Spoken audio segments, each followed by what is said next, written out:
जय हिंद दोस्तों, welcome to the session for today and welcome to Abhyas series, जिसमें हम क्वेश्चंस डिस्कस कर रहे हैं, प्रीवियस ईयर क्वेश्चंस आपके पॉलिटी टॉपिक से।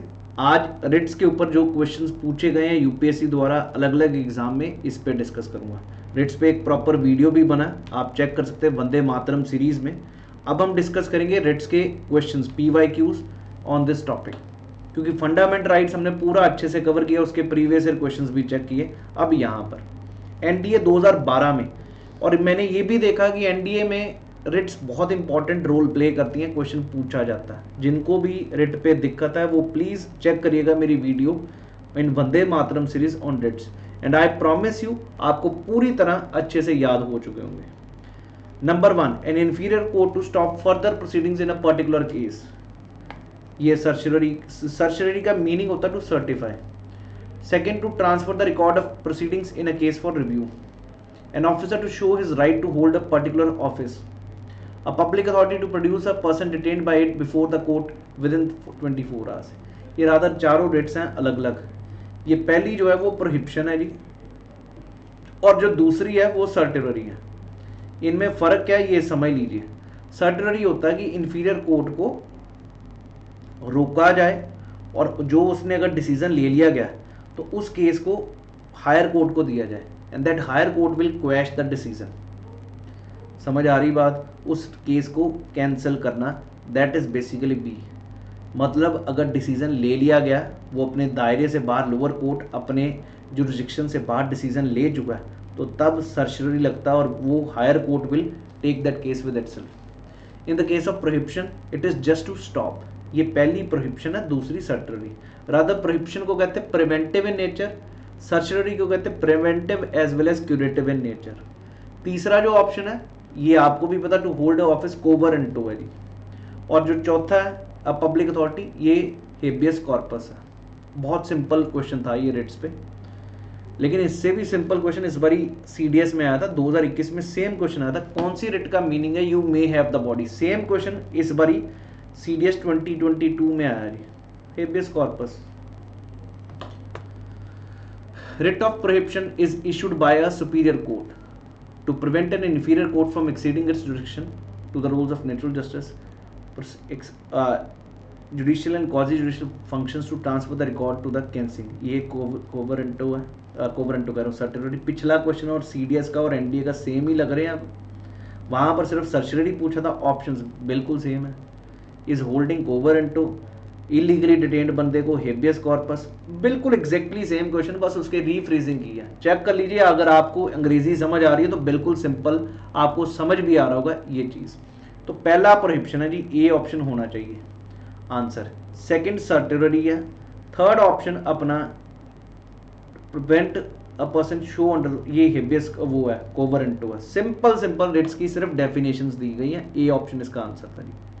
फिर से अगला क्वेश्चन चेक कर लीजिए, to secure the freedom of a person who has been held unlawful arrest में, फिर से हेबियस कॉर्पस होगा। I hope everybody is very clear about this question. Next question, detain the release of a person found to be detained illegally, फिर से वही question, habeas corpus. इस बारी भी वही यार, बेसिक मीनिंग भी आपको समझ आ गया तो भी क्वेश्चन आसान है। कोई भी क्वेश्चन आप रिट्स का कर सकते हैं। कोवरेंटो के बारे कौन सा गलत है? कोवरेंटो का मतलब होता है बाय व्हाट अथॉरिटी, अगर कोई बंदा जबरदस्ती उस पोजीशन को होल्ड करके बैठा है। Office must be public and it must be created by statute, बिल्कुल ठीक है जी, क्योंकि ये पब्लिक ऑफिस के अगेंस्ट लगता है कि कोई जबरदस्ती बंदा पब्लिक ऑफिस को ना संभाले। Must be substantive one, there has been a contravention of constitution और statute in appointing such that person, an appointment is in tune with statutory provision. इनमें से पूछा भी कहां पर गलती है, कहां पर ये रिट नहीं लग सकती, तो ऑब्वियसली डी ऑप्शन। अगर वो उसके हिसाब से है तो कभी रिट इस पे लगेगी नहीं। Next, supreme court can refuse the relief under article 32। किन केसेस में सुप्रीम कोर्ट रिफ्यूज कर सकता है? आर्टिकल 32 में तो रिट जुरिस्डिक्शन दी हुई है सुप्रीम कोर्ट की। Number 1, aggrieved person can get remedy from another court. Next one, the disputed facts have to be investigated, that no fundamental right has been infringe. अगर फंडामेंटल राइट इन्फ्रिंज ही नहीं हुआ तो भाई रिट क्यों लगेगी? ये आर्टिकल 32 क्यों लगा? आर्टिकल 32 तो सिर्फ और सिर्फ फंडामेंटल राइट्स के केस में लगता है। Next, certainty. There should be court, tribunal or officer having legal authority to determine the question of deciding fundamental rights with the duty to act judicially. Second, the writ of certiorari is available during the tendency of the proceedings before a subordinate court. Clear हो रहा है जी? Is available जब tendency हो रहा है, टेंडेंट मतलब वो कर रहा है सबऑर्डिनेट कोर्ट कुछ आगे फर्दर बढ़ रहा तब इशू है. एंड कोर्ट, ट्रिब्यूनल और an officer having legal authority to determine the question of deciding fundamental rights. ये चीज़ तो नहीं है जी, सिर्फ सेकंड ऑप्शन ठीक है जी, क्योंकि सर्टियरी का मतलब टू सर्टिफाई. टू सर्टिफाई का मतलब कि भाई अगर वो लोअर कोर्ट अपनी जुरिडिक्शन से बाहर जा रहा है तो उसको रोकना काम है, रोक के अपने पास डिसीजन लेना. तो court, tribunal, officer having legal authority to determine the question of deciding the fundamental rights with the duty to act judicially. मेरे हिसाब से भाई ये भी ठीक है जी, क्योंकि ये वही चीज़ हम बात करें कि अगर वो प्रोसीडिंग्स को देख रहा है, इफ़ ही इज़ राइट, अगर उसको लग रहा है कोर्ट को कि वो एक्सीड कर चुका है और डिसीजन ले चुका तो वो देखेगा. याद रखना, certiorari can be against judicial bodies as well as administrative bodies, quasi judicial सभी के अगेंस्ट लग सकता है. प्रोहिबिशन सिर्फ और सिर्फ जुडिशियल बॉडीज के अगेंस्ट लगता है. So both of these are right. C option can be the answer. Next question, issue of quo warranto. The office must be public and must be created by statute, must be substantive one, merely the function employment of a. There has been a contravention of the constitution or a statute in appointing such person to that office. कहाँ पर ये quo warranto लग सकता है जी? ये तीनों option ठीक है जी. पब्लिक हो, सब्सटेंटिव वन हो, ये भी हो, तभी ये रिट लगती है quo warranto. Same exactly same statements है इस क्वेश्चन की, ये वाली सब्सटेंटिव वन. अगेन इनसे आपको एक लॉजिक समझ आ जाता है कैसे क्वेश्चन पूछते हैं. Next, habeas corpus can be issued where the arrest has been detained in the contravention of procedure established by law. बिल्कुल ठीक है जी. And to secure the release of a person in prison on a criminal charge. ये भी ठीक है जी. Where the arrest has taken place for a contempt of court और the parliament. All these three statements I feel are correct.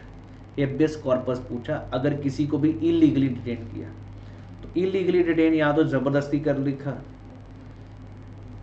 Release of a person in prison on a criminal charge. बिल्कुल आपके पास 2 है ही है, 1, 2 and 3.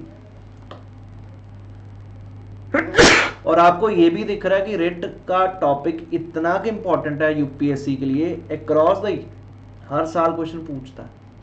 Defence exams में, CAPF में भी पूछता ही पूछता. Prohibition relates to an order against judicial and quasi-judicial body. Prohibit an inferior court from proceeding in a particular case where it has no jurisdiction. From holding a public office, ये तो गलत हो गया जी. 1 and 2 is right, क्योंकि from holding an office is quo warranto. तो A option बहुत simple question था 2016 का प्रोहिबिशन के ऊपर. अगला, to quash the order of a court. बहुत अच्छा क्वेश्चन. सर्टियरी, क्योंकि सर्टियरी पावर देता है हायर कोर्ट को लोअर कोर्ट के डिसीजन को क्वैश करने का. So D should have been the right answer in this question. I hope all of you people are clear about these PYQs which have been asked by UPSC in different exams like CDS and NDA and CAPF. जब आप इस प्रकार topics और उनके साथ PYQs कर लेंगे तो आपको काफ़ी अच्छे से लेवल समझ आ सकेगा और सारे क्वेश्चंस आपके ठीक हो पाएंगे जी. अगर आपको ये सही लगे वीडियो तो ज़रूर शेयर करिएगा और सब्सक्राइब करिएगा इस चैनल को. Do subscribe this channel as much as possible. Thank you. Jai Hind.